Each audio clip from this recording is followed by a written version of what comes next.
Tahun depan kita akan angkat sebuah tema, Abundance of Rain. Abundance of Rain juga bicara tentang masa kekeringan, kesulitan atas bangsa kita sudah berlalu. Dan itu artinya tanah yang saudara miliki itu siap untuk ditaburi dan saudara siap untuk menuai. Saudara harus memperhatikan 5 poin ini, karena 5 ini saling bersangkutan satu dengan yang lain.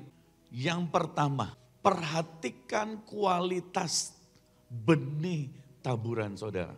Poin yang kedua, perhatikan kualitas tanah. Hal yang ketiga, perhatikan taburannya, menabur dengan tulus. Ikut saja apa kata Tuhan. Yang keempat, perhatikan musimnya, seasonnya.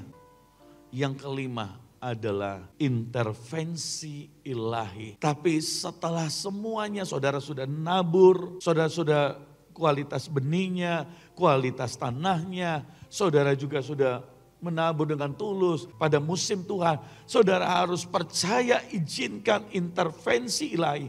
Bahkan ketika hari itu mungkin sedang musim kekeringan.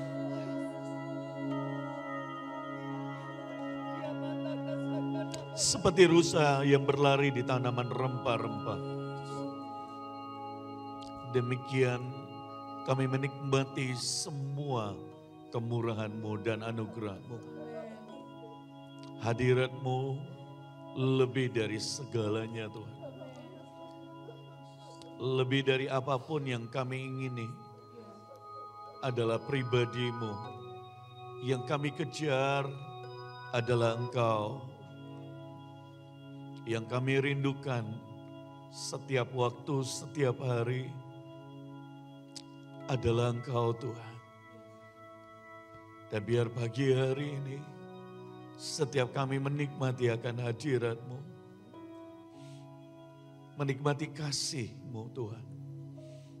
Syikirin notoko, betapa baiknya Engkau. Betapa mulia dan agungnya. Terima kasih Tuhan. Terima kasih. Pagi hari ini kami akan merenungkan firman-Mu. Mari Tuhan bicara bagi setiap kami. Bicara ke dalam batin kami. Dan firman-Mu memerdekakan kami. Di dalam nama Yesus kami berdoa dan kami bersyukur. Amin. Shalom Bapak Ibu Saudara sekalian. Shalom jemaat yang dikasihi Tuhan. Saya percaya setiap hari ada kemurahan dan kebajikan Allah yang mengikuti Bapak Ibu Saudara sekalian. Dan pagi hari ini, minggu lalu saya tidak ada karena ada trip. Mulai dari Papua, Timika 2 hari, kemudian Sorong, Tobelo, dan Ternate, Ambon, Pulau Seram, dan kembali ke Ambon. Dan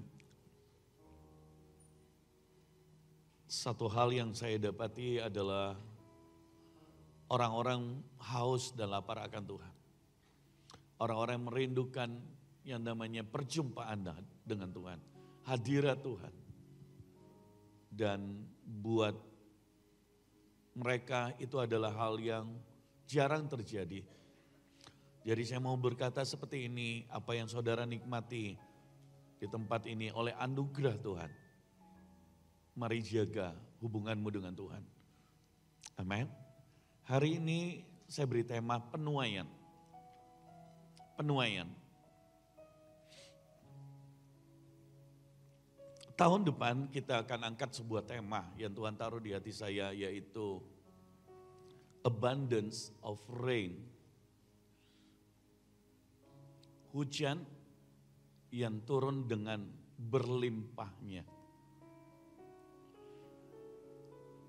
Dan abundance of rain ini bisa berbicara sangat luas. Dan itu bisa berbicara tentang di mana roh Tuhan turun atas bumi, turun atas setiap saudara. Melawat setiap kita, bahkan itu merupakan tuaian yang sangat besar mulai tahun depan. Yang belum pernah saudara alami dan lihat, itu akan terjadi buat bangsa kita. Oleh sebab itu saudara mesti preparing, saudara persiapkan supaya saudara tidak tertinggal dalam mengalami ini. Tapi abundance of rain juga bicara tentang masa kekeringan, kesulitan atas bangsa kita sudah berlalu. Dan itu artinya tanah yang saudara miliki itu siap untuk ditaburi dan saudara siap untuk menuai. Amin. Semua kesulitan yang saudara alami di tahun-tahun sebelumnya, Tuhan akan angkat dan Tuhan akan sebaliknya memberkati kita dengan cara yang ajaib. Dan sangat banyak, oleh sebab itu hari ini saya ingin mempersiapkan saudara. Saya beri tema penuaian. Apa sih penuaian? Penuaian itu artinya panen telah datang atau harus datang.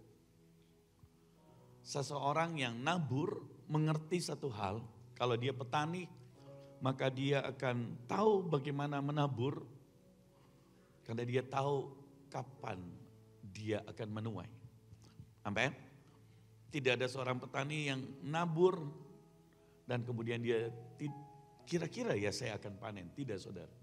Dia pasti akan menuai. Amin. Dan pagi hari ini mari kita lihat buka di Galatia pasal yang ke-6. Galatia pasal yang ke-7 ayat yang ke-6.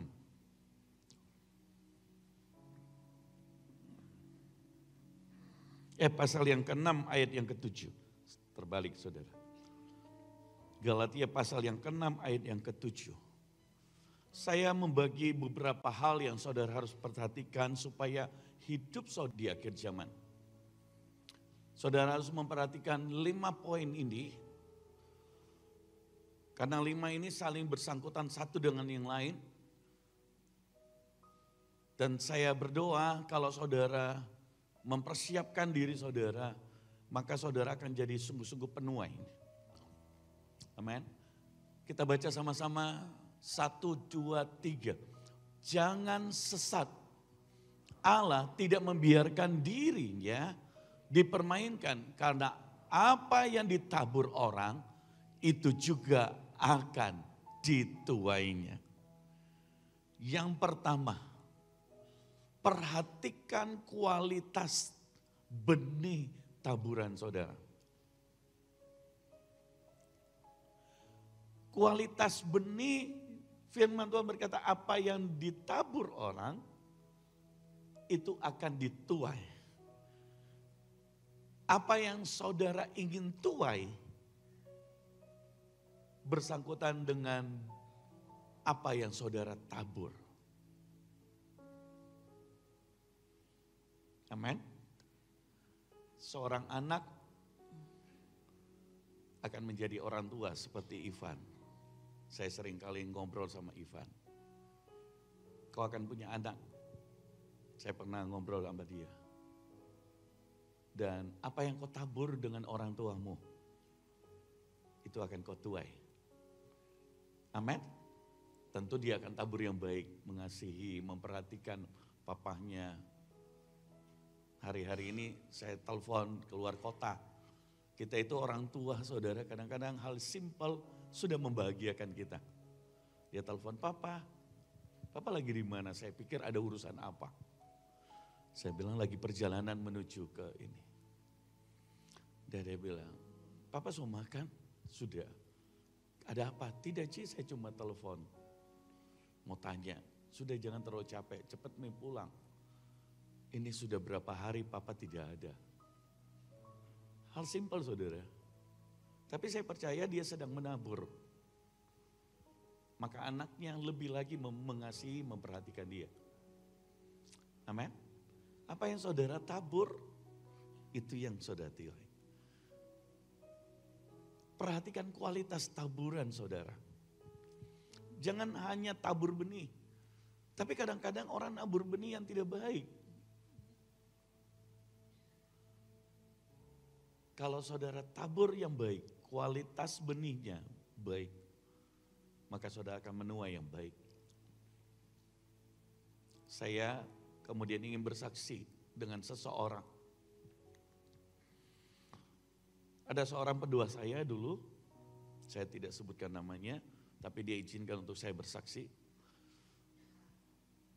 Dia pelayanan 25 tahun sebagai gembala sidang dari sebuah pulau, datang ke Makassar, sekolah di STT Jeffrey. Dan dia seorang yang sungguh-sungguh dengan Tuhan, pendoa yang sungguh-sungguh. Dia gembala 25 tahun. Dan dia bilang satu kali begini di menara doa, di tempat Pape hari itu. Selesai kami doa bersama-sama dengan beberapa orang, dan dia tanya, Pak, Bapak kan tahu saya ini sungguh-sungguh dengan Tuhan. Saya mau tanya satu hal, kenapa saya belum diberkati secara keuangan? Padahal melayani 25 tahun sebelum datang Makassar. Di Makassar saya sudah beberapa tahun. Tapi kenapa saya kekurangan uang? Selalu saja kekurangan. Ibaratnya belum diberkati pas-pasan. Saya ngobrol seperti ini. Tiba-tiba Roh Kudus kasih saya mengingat. Benih yang ditabur adalah doa. Dan waktu orang berdoa, menuai apa? Keintiman. Saudara nabur jagung, hasilnya harus apa? Jagung, tidak mungkin padi, tidak mungkin durian. Mengerti? Jadi perhatikan benihnya dan kualitas benih yang ditabur. Karena itu bersangkutan dengan apa yang saudara akan terima. Nah, jangan sesat kata firman Tuhan. Apa yang ditabur orang itu yang dituai. Saya berdoa tidak ada satu orang pun yang mau menabur hal buruk. Kalau saudara memaki orang lain, Anda sedang menabur yang buruk di hidupmu. Saudara mengutuki orang lain, engkau akan menuai juga kutuk. Saudara ngomongin, gosipin orang, secara tidak langsung engkau akan menuai hal yang buruk itu. Jadi sejengkel apapun, semarah apapun, Anda harus justru di saat marah Anda jangan bicara. Anda harus tenangkan diri. Karena yang keluar pasti kata-kata taburan yang buruk. Saudara harus bisa mengendalikan diri. Saudara harus bisa sabar. Saudara jengkel, jangan. Suami pergi, mulut yang sama dia memuji Tuhan. Suami pergi, pulang tidak bawa uang. Dia bilang, mudah-mudahan tidak ada di sini. Suami ini tidak ada guna, tidak bawa pulang uang. Suamimu akan menjadi tidak berguna, saudara. Bahkan hidupmu juga tidak berguna. Anda bisa begini, suami macam apa? Nah, macam-macam lah perkataan negatif. Saya berdoa Anda menjadi cerdas. Hari ini Tuhan menyingkapkan. Perhatikan baik hidupmu, hidup saudara. Karena apa yang saudara tabur, itu yang saudara tuai. Kalau saudara buat kesulitan buat orang lain, saudara sedang buat kesulitan buat dirimu. Kalau saudara sedang menolong orang yang dalam kesulitan, engkau sedang menolong dirimu ketika sedang mendapatkan kesulitan. Oleh sebab itu kenapa waktu saudara berbuat baik, menabur yang baik, maka perbuatan yang baik juga yang terus saudara dapatkan. Semakin banyak engkau berbuat baik dengan orang, maka semakin banyak orang yang... Saudara mudah untuk jangan sakit. Apa? Nolongin orang sakit. Bantu orang yang sakit. Doakan. Kalau perlu bantu uang. Tolongin orang-orang yang sakit. Maka saudara penyakit menjauh daripadamu. Kenapa saudara sedang menabur? Perhatikan taburanmu. Jangan sesat kata Tuhan. Apa yang ditabur orang itu yang akan dituai. Amin.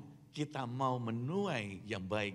Oleh sebab itu kita mau menabur yang terbaik buat Tuhan. Amin. Buat diri kita, buat keluarga kita. Hal yang kedua, perhatikan kualitas tanah. Tadi kualitas benih, yang kedua kualitas tanahnya. Matius 13 ayat 3 sampai dengan ayat yang ke-8. Kualitas tanah ini penting. Benihnya berkualitas. Saya sambung kesaksian yang tadi. Ketika saya berkata, apa yang kau ingin tabur? Saya ingin tabur keuangan. Saya beritahu kepada pendoa ini, taburlah benih uang. Ketika engkau menabur uang, seperti apa yang Tuhan taruh di hatimu, maka kau akan menuai uang. Kesalahan ada banyak orang pelayan Tuhan. Seperti ini saudara. Dia berpikir bahwa orang mempersembahkan buat dirinya. Dan ketika orang mempersembahkan datang ke rumah Tuhan buat dirinya, buat pekerjaan Tuhan, dia tidak perlu menabur. Ini kesalahan banyak orang. Sehingga ada banyak hamba Tuhan, ada banyak pelayan Tuhan, gak diberkati. Ya Tuhan berkata bawalah persembahanmu ke rumah Tuhan. Tetapi di rumah Tuhan juga harus mengalirkan persembahan itu. Menabur kemana yang Tuhan mau. Bukan buat diri kita. Bukan diri pelayan. Saudara harus juga jadi saluran supaya saudara diberkati. Saudara mau tahu dia terjadi bagaimana? Waktu dia datang ke sini anaknya masih SMP. SMP ya mah? SMP lah, masih kecil. 2 orang putrinya. Dan hari ini dia merubah taburannya. Saya melihat kedua-dua anaknya diberkati Tuhan luar biasa.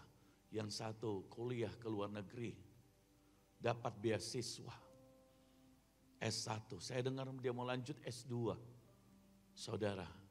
Dan dapat biaya, dapat kontrak dari perusahaan. Kalau nggak salah Freeport.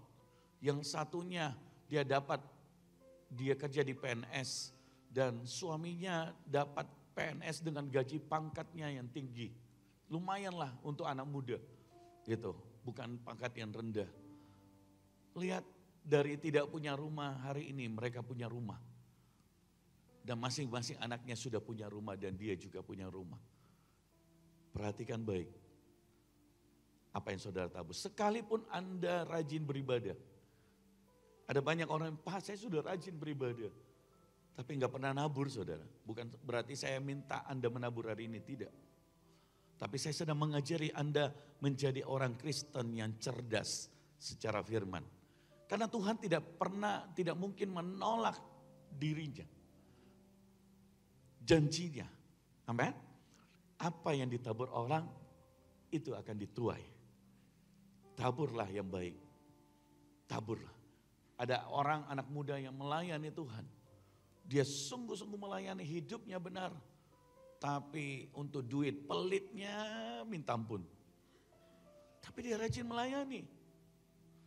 Dan saya amati hidupnya sampai dengan tua saudara. Tidak pernah diberkati. Tapi rajin ibadah. Rajin melayani.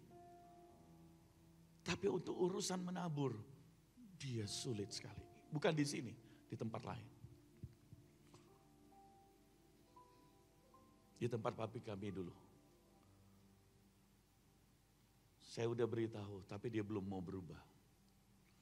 Perhatikan baik, benih ditaruh di hidup kita. Bukan untuk kita nikmati, tapi untuk kita tabur. Yang kita dapatkan, hasil yang kita dapatkan, ada bagian untuk kita nikmati, ada bagian untuk kita invest, ada bagian untuk kita simpan, ada bagian untuk kita tabur. Tidak semua buah yang dihasilkan itu harus dinikmati, dimakan habis. Peraturan yang dulu adalah dia harus menyisakan 10% buat orang-orang. Kenapa Tuhan mengutuki pohon ara? Karena harusnya pohon ara itu tersimpan 10% buat orang-orang yang jalan dan mereka kelaparan, dia bisa petik itu 10% itu. Saudara, Memang saat itu bukan musim berbuah, tetapi harusnya ada tinggal 10% itu. Sehingga orang-orang yang kelaparan, orang-orang yang membutuhkan, hamba-hamba bisa mengambil itu. Oleh sebab itu kenapa dikutuki saudara pohon aranya sehingga pohon ara tidak berbuah. Apa artinya Tuhan mau untuk kita ini selalu menjadi berkat. Apa yang jadi hak Tuhan, bagian Tuhan saudara kembalikan. Apa yang saudara harus tabur, saudara harus tabur.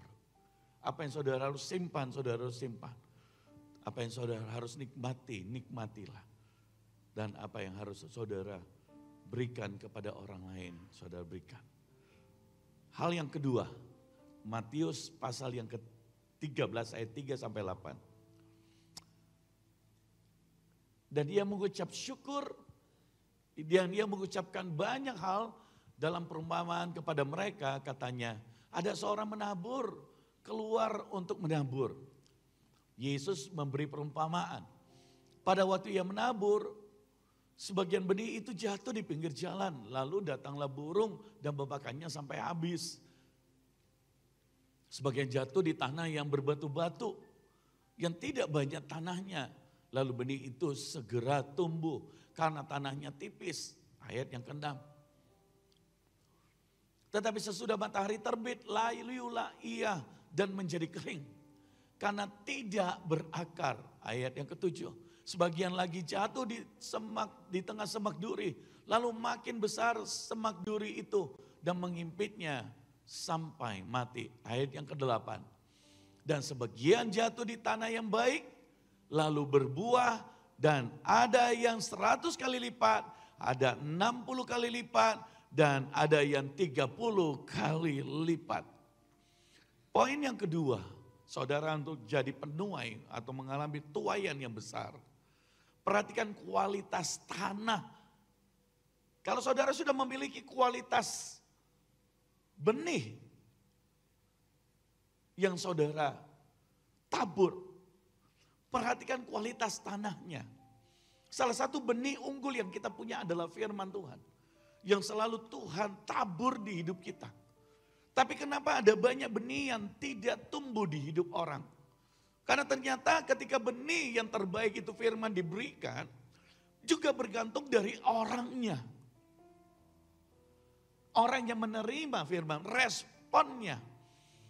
Nah, yang pertama ada benih yang ditabur dan kemudian dia jatuh di pinggir jalan. Kemudian datang burung mengambil benih itu. Ada banyak orang dengar firman, tapi kemudian dia lupakan firman itu. Pulang ke gereja ditanya, firman Tuhan tadi apa? Gak tahu. Sayang saudara. Kenapa? Firman sudah dipersiapkan sedemikian rupa. Firman itu benih yang terbaik. Gereja ini mempersiapkan saudara supaya saudara mengalami firman Tuhan lebih powerful. Kuasanya sungguh-sungguh luar biasa.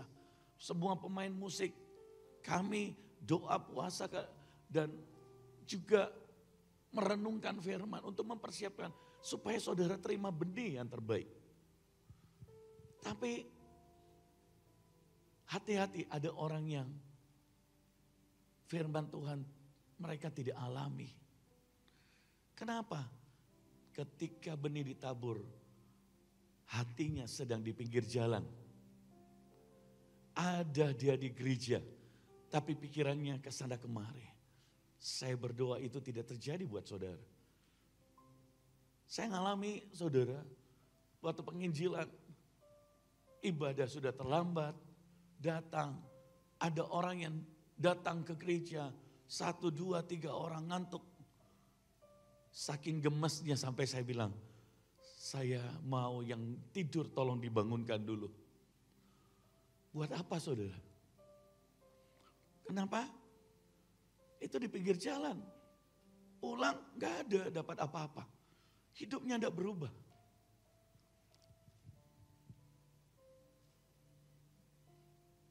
kemudian mempersalahkan Tuhan, Tuhan kenapa begini, Tuhan kenapa. Saudara, benih yang terbaik Tuhan sudah sediakan. Tapi masalahnya posisi hatinya di pinggir jalan. Hal yang kedua adalah kita punya benih yang terbaik ya firman. Kemudian orang jatuh dikatakan tanah yang berbatu-batu. Tumbuh itu benih tetapi terhimpit. Apa itu tanah itu bicara tentang hati kita. Hati yang keras. Hati yang tidak mau terbuka. Hati yang sulit dijamah oleh Tuhan. Hati yang kemudian egonya tinggi.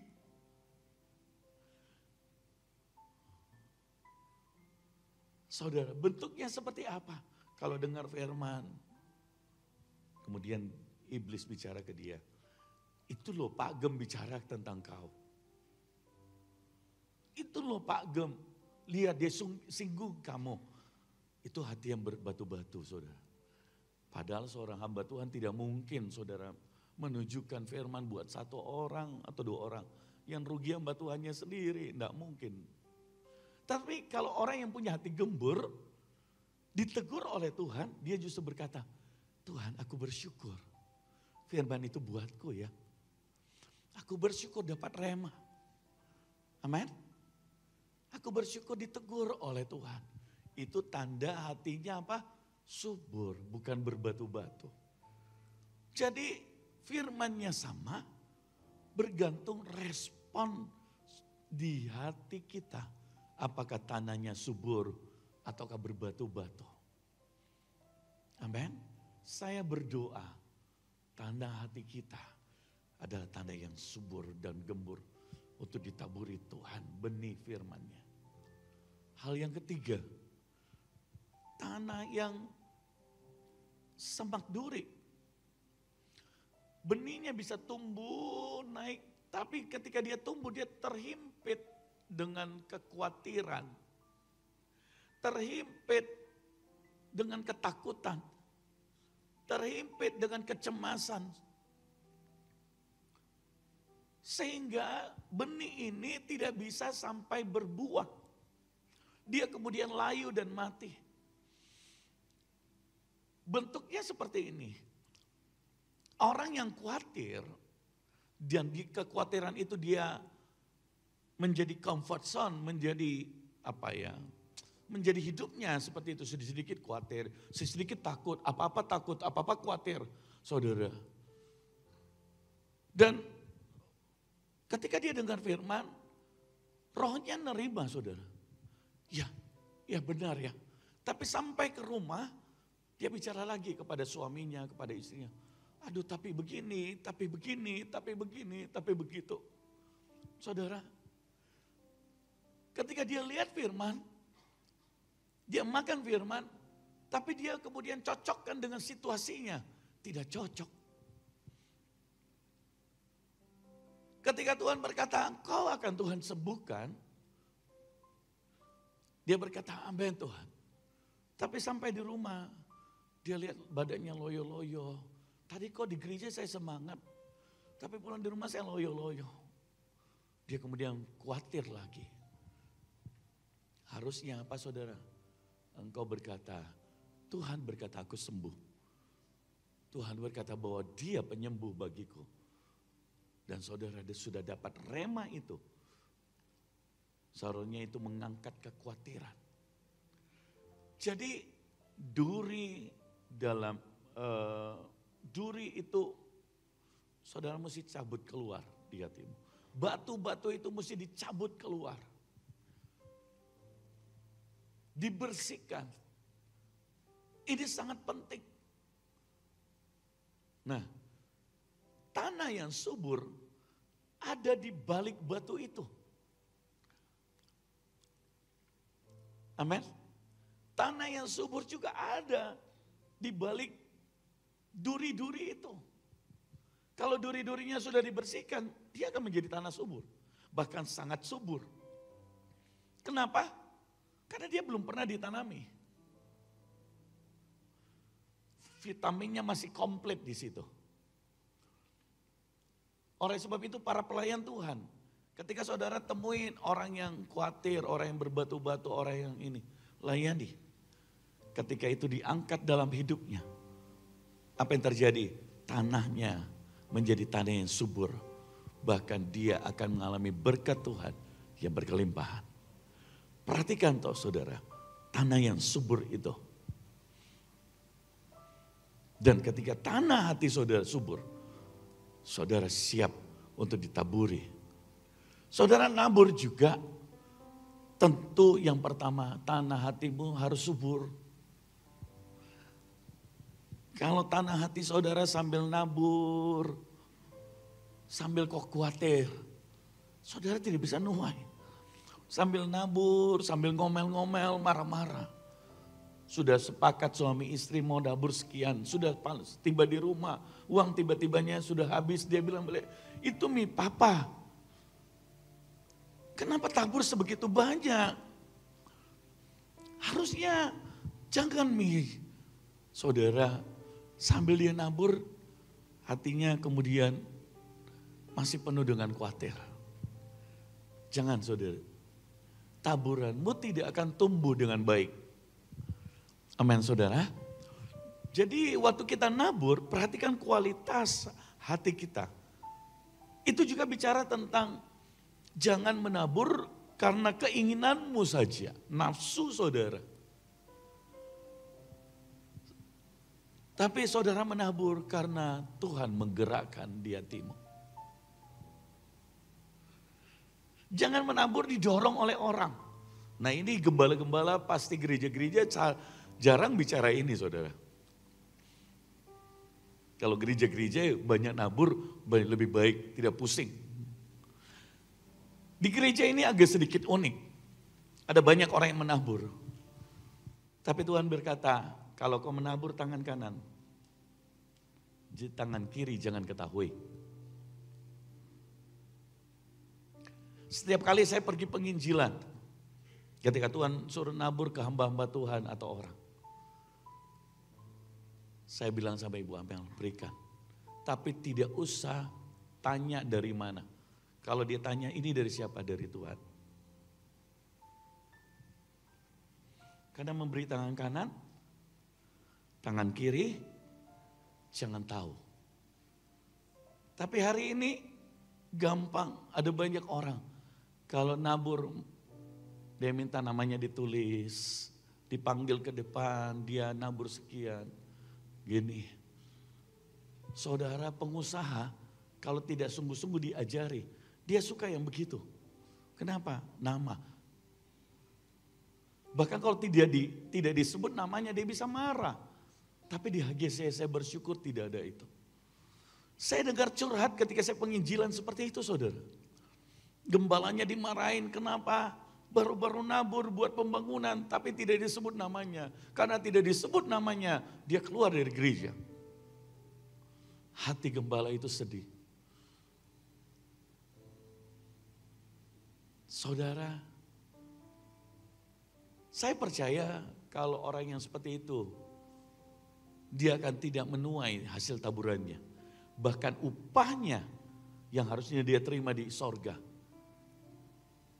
dia tidak terima. Upah di bumi, tepukan tangan, ucapan terima kasih dari orang dia terima. Kalau Anda sudah melayani baik, gembalamu bicara terima kasih kau melayani baik. Tapi satu kali dia lupa ucapkan terima kasih atas pelayanan saudara. Saudara harus bersyukur, kenapa? Karena upahku semakin besar di surga.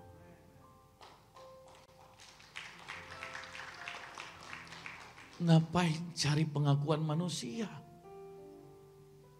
Kita kan mau melayani Tuhan. Amin saudara. Saya mengajar Anda supaya Anda jadi penuai yang cerdas. Penabur yang cerdas. Bahkan saya berharap kalau ada orang berkata, ada satu anak-anak, saya berkata, boleh enggak saya beritahu Bu Gem atas taburanmu? Jangan Pak Gem. Jangan. Kenapa? biarkan saya terima upah di surga.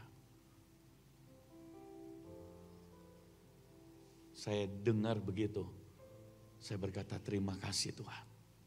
Itu berarti didikan itu masuk di hidupnya. Ada banyak orang yang nabur ke rekening, saya nggak tahu saudara. Tiba-tiba saja masuk, tiba-tiba saja ini.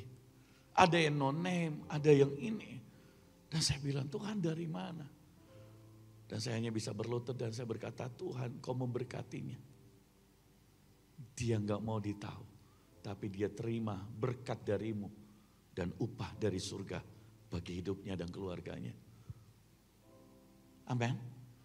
Jadi penabur yang cerdas, maka engkau akan menuai dengan berlimpah. Kualitas tanah itu penting. Itu menggambarkan orang itu punya kualitas tanah yang baik.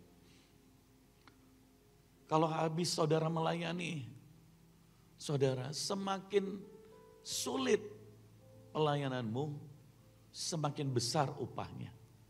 Firman Tuhan berkata gini, kalau orang menyuruh engkau berjalan 1 mil, berjalanlah 2 mil. Apa artinya saudara mau berkorban untuk Tuhan. Untuk kemuliaannya. Hal yang ketiga, perhatikan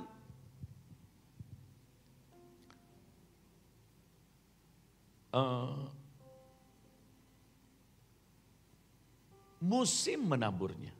Tadi kualitas benih, kualitas tanah. Perhatikan taburannya. Taburannya saudara. Jadi tadi kualitas benihnya, kemudian kualitas tanah, yang berikutnya taburannya. Yohanes 12 ayat 24. Yohanes pasal 12 ayat 24.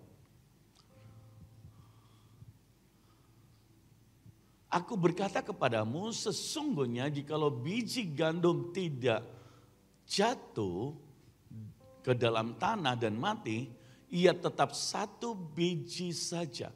Tetapi jika ia mati, ia akan menghasilkan banyak buah.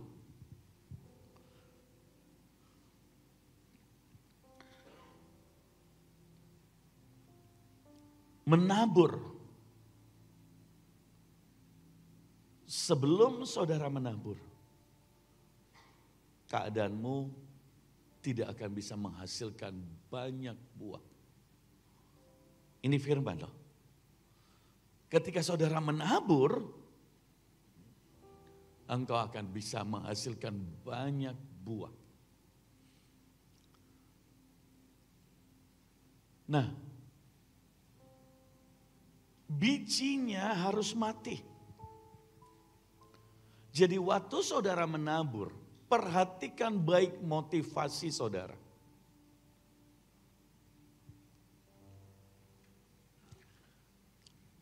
Orang-orang mengajari bahwa ketika menabur dia akan klaim dapat 100 kali ganda, 60 kali ganda, 30 kali ganda. Itu imanmu. Tetapi sebenarnya ketika saudara menabur, saudara harus menabur dengan tulus. Karena benih itu akan mati. Itu berbicara tentang bahwa taburan itu, benih itu harus ditabur dengan tulus.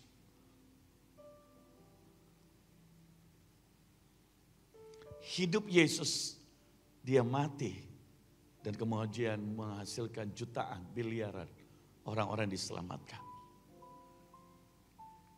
Benih saudara, apapun taburan Anda, lakukan dengan tulus. Seakan benih itu mati untuk beberapa waktu, tapi dia akan tumbuh keesokan harinya dan dia akan menghasilkan buah yang sangat baik. Menabur, tapi bukan hanya sekedar menabur, tapi saudara harus menabur dengan tulus. Amin. Amin saudara. Melayani Kalau saudara menabur di dalam pelayanan, perlu untuk melayani dengan tulus. Amin. Karena kalau saudara melayani dengan tulus, itu benih yang siap untuk tumbuh. Karena benih itu, dia akan tumbuh dan menghasilkan banyak buah. Perhatikan baik orang yang melayani dengan tulus. Pasti hidupnya jadi berkat bagi banyak orang. Tapi hari ini ada banyak orang yang melayani karena uang.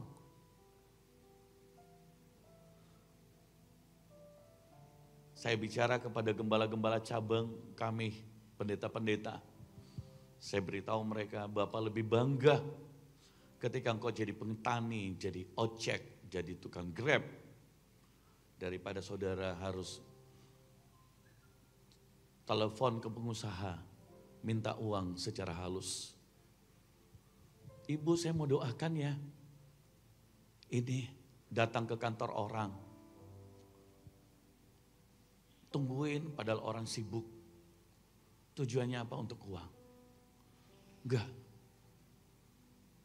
Apa yang ditabur itu tidak tulus dan tidak akan tumbuh. Tetapi kalau saudara melayani dengan tulus, bahkan ketika orang mempersembahkan, kau tanya Tuhan jangan terima, saudara jangan terima. Orang itu pasti akan berkata, hamba Tuhan ini melayani dengan tulus. Amin. Melayani dengan tulus. Itu adalah seperti benih hidup yang saudara tabur itu mati. Tapi dia akan menghasilkan hidupmu jadi berkat bagi banyak orang. Benih yang tulus itu akan dinikmati oleh orang lain. Benih yang tulus akan dinikmati buah-buahnya. Ketika saudara menabur juga keuangan.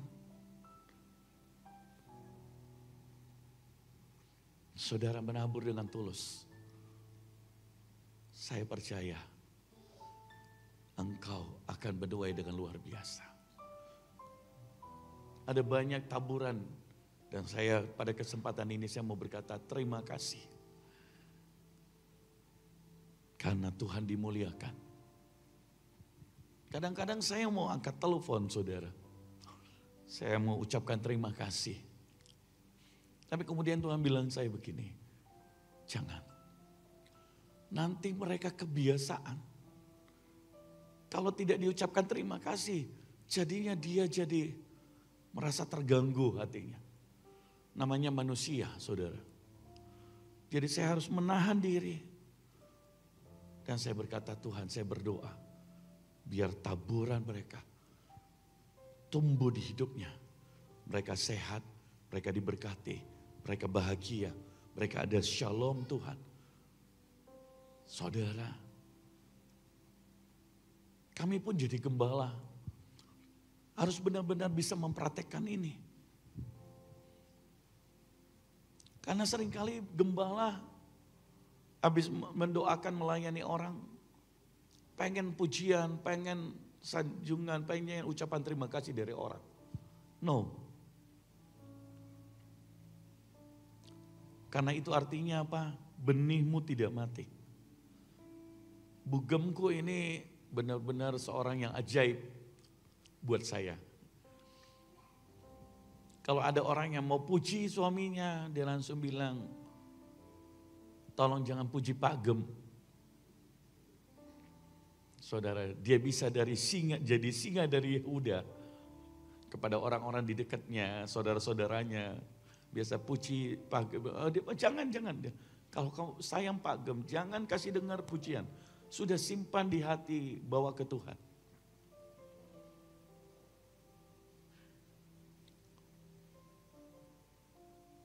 Yang keempat, perhatikan. Jadi yang pertama apa? Kualitas benih. Yang kedua, kualitas tanah. Yang ketiga, menabur dengan tulus. Yang keempat, seasonnya, musimnya. Saya tahan sebentar dulu. Saya masuk ke tahap ketiga, saya beri sebuah contoh. Di Kejadian pasal yang ke-8, pasal 17, 1 Raja-Raja pasal 17 ayat 8 sampai 16. 1 Raja-Raja pasal yang ke-17 ayat 8 sampai dengan ayat yang ke-16. Maka datanglah firman Tuhan ini kepada Elia, ayat yang berikutnya. Bersiaplah pergi ke Sarfat termasuk wilayah Sidom. Dan diamlah di sana. Ketahuilah aku telah memerintahkan seorang janda untuk memberi engkau makan. Ayat 10. Sesudah itu ia bersiap lalu pergi ke Sarfat. Dan telah ia sampai di pintu gerbang kota itu, tampaklah di sana seorang janda sedang mengumpulkan kayu api. Ia berseru kepada perempuan itu, katanya, coba ambil bagiku sedikit air dalam kendi supaya aku minum. Ketika perempuan itu pergi mengambil air, ia berseru lagi, cobalah ambil juga bagiku sepotong roti. Ayat 12, perempuan itu menjawab, demi Tuhan Allahmu yang hidup, sesungguhnya tidak ada roti padaku sedikit pun, kecuali segenggam tepung dalam tempayang dan sedikit minyak dalam buli-buli. Dan sekarang aku sedang mengumpulkan 2-3 potong kayu api, kemudian aku mau pulang dan mengolahnya bagiku dan bagi anakku. Dan setelah kami memakannya, maka kami akan mati. Ayat 13. Tetapi Elia berkata kepadanya, janganlah takut, pulanglah, buatlah seperti apa yang kukatakan. Tetapi buatlah lebih dahulu bagiku sepotong roti bundar, kecil daripadanya. Dan bawalah padaku, kemudian barulah kau buat bagimu dan bagi anakmu. Ayat 14. Sebab beginilah firman Tuhan Allah Israel, tepung dalam tempayang itu tidak akan habis, dan minyak dalam buli-buli itu tidak akan berkurang sampai pada waktu Tuhan memberi hujan ke atas muka bumi. Ayat 15. Lalu pergilah perempuan itu dan berbuat seperti yang dikatakan Elia. Maka perempuan itu dan serta anak perempuan itu mendapat makan beberapa waktu lamanya. Ayat 16. Tepung dalam tempayang itu tidak habis, dan minyak dalam buli-buli itu tidak berkurang. Seperti firman Tuhan yang diucapkannya dengan perantaraan Elia. Haleluya. Saudara lihat benih yang mati itu. Aku hanya punya sedikit tepung, segenggam tepung dan sedikit minyak. Aku akan makan berdua dengan anakku, setelah itu kami mati. Kadang-kadang Tuhan izinkan tinggal sedikit. Saya kadang-kadang berpikir gini, kenapa Tuhan menyuruh Elia pergi ke Sarfat? Di sana kan ada banyak orang-orang yang lain yang mungkin lebih baik, lebih kaya dari Sarfat. Saudara, tapi cara itulah, dengan cara itu Tuhan membuat terobosan bagi janda Sarfat. Kami pernah mengalami satu kali di sebuah gereja. Gerejanya kurang lebih luasnya sebegini. Ya, saya duduk sebagai jemaat, bukan jemaat tapi orang yang datang, hamba Tuhannya saya kenal. Hari itu saya belum jadi gembala. Tapi saat itu kami benar-benar mengalami krisis tahun 2000 sampai tahun 2002. Itu kira-kira tahun 2002. Saya duduk di sana dan kemudian ruangannya panas. Tidak ada AC, yang ada kipas angin. Yang hadir sekitar 300 orang. 400, kurang lebih begitu, 300 orang. Panas saudara. Saya bilang Tuhan panas sekali.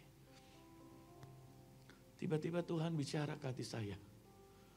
Tabur AC. Saya boleh lihat berapa biji Tuhan? 10. 2 PK. Kalau hari itu pabrik saya saja sudah 2 tahun tidak jalan. Tidak ada uang, listriknya mati. Kalau tiba-tiba Tuhan ingatkan saya janda ini. Ketika saya buka mata semua orang-orang Chinese banyak. Jemaatnya hampir semua Chinese. Saya bilang, Tuhan, saya kenal ini lebih banyak uang. Saya kenal itu lebih banyak. Itu lebih banyak. Kenapa Tuhan bicara ke saya? Dan kemudian Tuhan kasih saya. Jadi Tuhan seringkali memakai orang untuk dia diberkati. Jangan lihat, Tuhan taburanku tidak seberapa. Dibanding dengan apa yang Pak Gem punya. Dibanding dengan yang lain. Tapi lakukan apa yang Tuhan taruh di hatimu, apa yang Tuhan suruh. Hari itu saya tanya sama Bugem, Tuhan itu gerakan saya untuk ini. Tapi kita gak punya uang. Tapi kemarin ada orang yang bilang mau beli kayu yang sisa. Harganya sebegini pas dengan harga 10 AC. Tapi Bugem mau yang mana? Apakah kita bayar listrik? Dan mulai kita kerja kecil-kecil. Dan kita punya utang 3 miliar hari itu. Saudara, apa yang Bugem bilang? Dia bilang apa? Uang yang seperti itu, toh juga tidak bisa bayar utangmu. Mending kita belajar, lakukan seperti apa yang Tuhan mau. Saudara, begitu kita ngomongin, saudara, saya telepon orangnya jadi ambil, tapi dia bayar 1 bulan kemudian. Saya telepon orang-orang, tidak ada yang mau kasih utang 1 bulan. Kalau nama rusak saudara tidak, makanya jaga nama saudara baik-baik. Kalau nama rusak, nama baik rusak, tidak ada orang yang mau kasih utang. Hari itu saya telepon kemana-mana, tidak ada yang mau kasih utang. Saya akan bayar 1 bulan. Tidak ada. Kalau dulu sangat banyak. Tidak diminta dikasih lagi saudara. Saya ngomong sama gembalanya, Pak ini. Tapi saya bisanya 1 tahun. Apakah ada toko yang mau kasih? Oh iya ada. Tunggu Pak Gem. Saya bilang ini pasti dari Tuhan. Dia telepon 5 menit kemudian dan dia bilang sudah saya pesan. Aturkan. Saudara tahu setelah hal itu Tuhan lagi buat 1 kali lagi. Tuhan buat 1 kali lagi. Saya ingat sebanyak 3 kali persembahan seperti itu. Dan kemudian tiba-tiba Tuhan kirimkan 1 buyer dan dia bilang kayak gini, ini kayunya kenapa? Saya bilang tidak ada order, sudah sekian tahun. 2 tahun kami tidak jalan. Dulu jual kemana? Saya beritahu jual ke sini. Ini dijual enggak, itu dijual enggak, ini dijual. Saudara, kita keliling. Dan dia bilang begini, boleh enggak saya beli semua? Oh boleh sekali. Dalam hati saya benar gak ya? Sebab order hari itu lagi susah-susahnya saudara. Tidak ada ekspor kayu. Tahun 98 itu krisis kayu agak bagus tapi tahun 2000 market hilang sampai tahun 2002. 2002 itu pertama orang beli bahkan kayu-kayu sisa. Bahkan dia tempatkan orangnya di sana untuk mengajari kita produksi. Saya mau bilang bahkan harganya jauh lebih bagus daripada harga yang lalu. Saya mau berkata, siapa yang mengirim? Sejak hari itu tidak pernah habis tepung dan minyak dalam hidup kita. Saudara, Tuhan selalu punya cara untuk memberkatimu.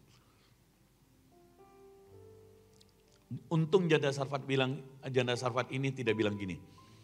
Di sampingku ada rumah yang kaya, tunggu ya, nanti saya mintakan dari rumah yang kaya roti itu. Untung Janda Sarfat ini tidak bilang, ini nabi kok mata duitan banget. Masa mintanya kepada kami yang miskin. Untuk Janda Sarfat ini tidak bilang, ini suara dari mana? Ini Nabi Elia ini sesat. Kau bisa minta kepada orang yang kurang. Untuk saya dan Bugem tidak ngomong. Tuhan, harusnya bukan kami, orang lain di jemaat itu. Tapi Anda mau jadi berkat, benih itu harus mati. Amin. Menabur dengan tulus. Ikut saja apa kata Tuhan. Itu benih yang terbaik. Amin saudara. Yang keempat, perhatikan musimnya, seasonnya.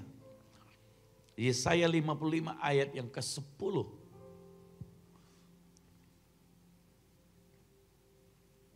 Yesaya 55 ayat 10. Sebab seperti hujan dan salju turun dari langit dan tidak kembali ke situ. Haleluya. Melainkan mengairi bumi. Haleluya. Membuatnya subur. Haleluya. Dan menumbuhkan tumbuh-tumbuhan. Dan memberikan kepada penabur dan roti kepada orang yang mau makan. Saudara lihat. Orang harus tahu season, musimnya kapan untuk menabur. Karena Tuhan akan membuat Anda subur. Apa yang saudara tabur? Saudara lihat, saya sering kali ngajari saudara. Dan ada banyak di gereja ini orang-orang yang cerdas. Dia bilang, kalau Pak Gem pergi, saya kan tidak pernah minta, oh saya mau pergi tolong saudara sumbang keuangan. Benar gak? Gak pernah saya rasa. Yang lalu saya minta untuk kita nabur buat Ibu Iin. Karena Tuhan suruh bicara buat saya sebenarnya. Dengan Bu Gem. Tapi di detik itu Tuhan berkata jangan coba kau. Ajar semua jemaat nabur buat Ibu. Ibu gak minta. Saudara tahu? Ibu bilang apa? Uang ini akan dipakai buat tiket 200 orang pergi ke Papua dan seluruh Indonesia. Uang saudara itu yang dikatakan taburan pada musimnya.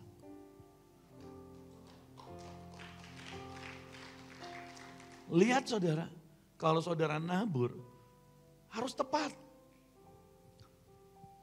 Waktu saudara nabur. Tumbuh enggak? Orangnya sungguh-sungguh enggak? Hamba Tuhannya sungguh-sungguh enggak? Baru saudara nabur. Lihat buah dari pelayanannya.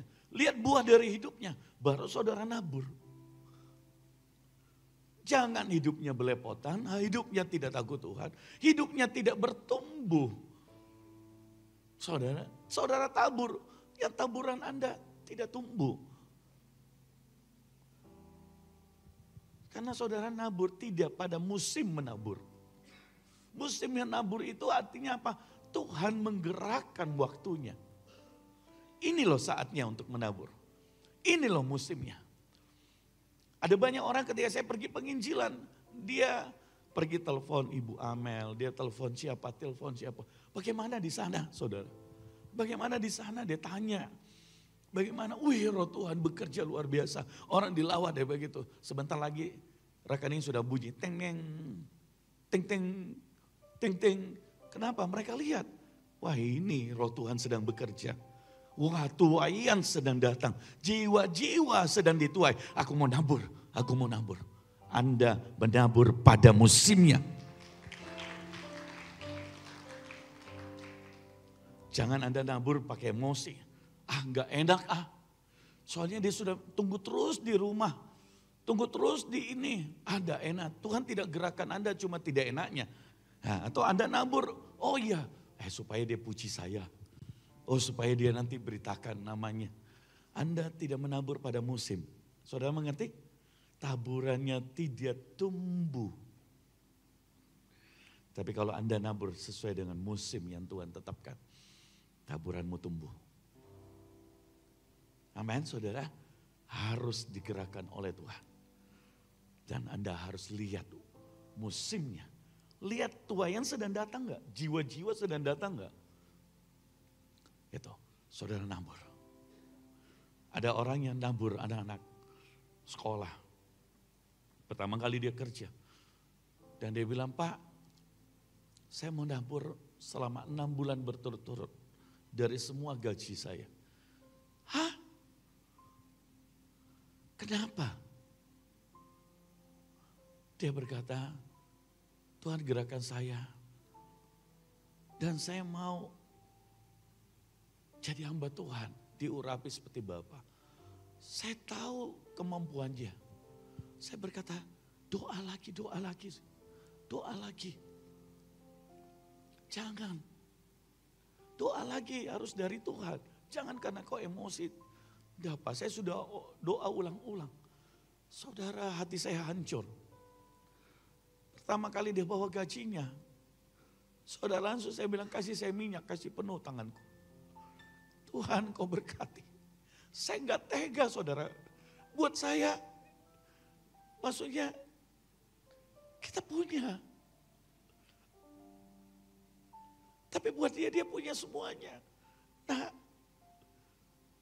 Pak, dia bilang, biar saya belajar. Saya ambil minyak, saudara. Saya taburi. Saya berkata, saya turunkan berkat urapan. Ya Tuhan berikan atas hidupku karena kau menginginkan. Saya percaya anak ini dipakai Tuhan dengan luar biasa. Saya sendiri tidak tega, tidak mau ambil, saudara. Kadang-kadang orang memberi buat saya bilang saya lebih dari cukup. Setiap kali pergi pelayanan, orang beli, saya persembahkan, saya kembalikan. Tuhan memberkati saya lebih dari cukup. Tapi kadang-kadang Tuhan suruh saya ambil justru yang begini. Dan seberapa, saudara? Cuma berapa, 1 juta kah, 2 juta kah, saya udah lupa. 1 juta lebih. Gajinya sedikit, saudara, bukan gaji yang banyak. Dia tabur semua. Tapi Tuhan bilang, ambillah. Saudara, kalau mau ikut hati saya nggak mau terima. Tapi saya belajar jadi seperti Elia. Dia mau nerima supaya anak itu diberkati, dipakai Tuhan, berlipat kali ganda. Ingat, lihat season musimnya, saudara nabur. Hal yang kelima. Jadi yang pertama apa? Kualitas benih. Kedua, kualitas tanah. Yang ketiga, menabur dengan tulus. Yang keempat, musim atau seasonnya. Anda harus lihat kapan saudara harus menabur. Petani tahu kalau sudah mau musim hujan, sebelum musim hujan datang dia harus menabur. Yang kelima adalah intervensi ilahi. Saudara harus beri ruang intervensi Tuhan. Saudara harus percaya ada intervensi Tuhan di hidup saudara. Kalau supaya saudara jadi penuai yang ajaib di akhir zaman. Jangan saudara tutup semua peluang itu. Tapi setelah semuanya saudara sudah nabur, saudara sudah kualitas benihnya, kualitas tanahnya, saudara juga sudah menabur dengan tulus, saudara sudah punya pada musim Tuhan, saudara harus percaya izinkan intervensi ilahi. Bahkan ketika hari itu mungkin sedang musim kekeringan. Ishak mengalami ini, saudara. Dia ada di masa kekeringan terjadi. Dia berteman dengan Abimelek, itu raja orang Filistin. Dan hari itu musim kekeringan dan Tuhan suruh dia menabur. Dan dia menuai 100 kali ganda. Kejadian 26. Saudara baca di rumah ayat yang pertama, tapi saya ingin saudara lompat di ayat yang ke-12. Kejadian 26 ayat 12. Maka menaburlah Ishak di tanah itu dan dalam tahun itu juga ia mendapatkan hasil 100 kali lipat sebab ia diberkati Tuhan. Haleluya. Ayat 13. Dan orang itu menjadi kaya, bahkan kian lama kian kaya. Sehingga ia menjadi sangat kaya. Ayat 14. Ia mempunyai kumpulan kambing domba dan lembu sapi serta banyak anak buah. Sehingga orang Filistin itu cemburu kepadanya. Ayat 15. Segala sumur yang digali dalam zaman Abraham, ayahnya, oleh hamba-hamba ayahnya itu telah ditutup oleh orang Filistin dan ditimbun dengan tanah. Ayat 16. Lalu kata Abimelek kepada Ishak, pergilah dari tengah-tengah kami, sebab engkau telah menjadi jauh lebih berkuasa daripada kami. Saudara, ada intervensi ilahi dalam taburanmu. Perhatikan baik. Intervensi ilahi itu. Satu, dia menabur di masa kekeringan. Yang kedua, dia menuai 100 kali lipat.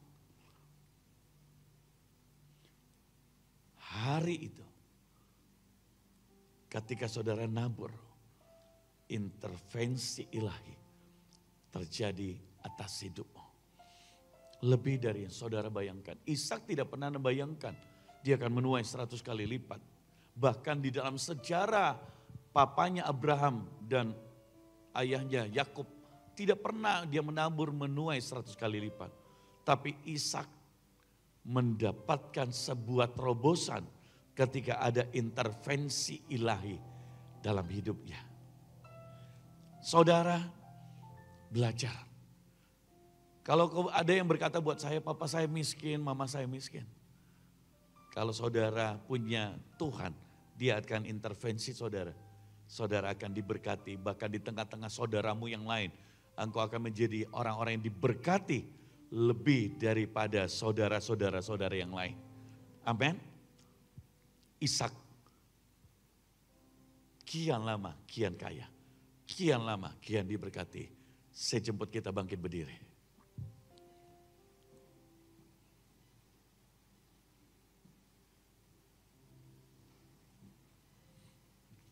Hiratakaya Shana.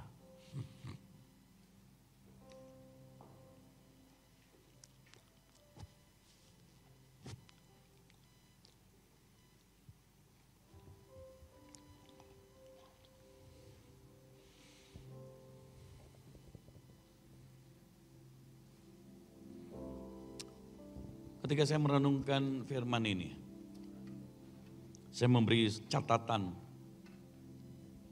Tuhan tidak pernah berbohong atas firman-Nya. Tuhan akan melakukan sesuatu yang belum pernah Dia lakukan sebelumnya dalam hidupmu. Saya yakin bahwa akan tiba waktunya dan telah tiba bahwa kemiskinan, kekurangan, utang berhenti di dalam hidup Anda. Dan tiba waktunya engkau akan menuai untuk kemuliaan nama Tuhan. Apa yang membuat Ishak mengalami terobosan? Ketaatannya. Ketaatan. Dan ketika ketaatan itu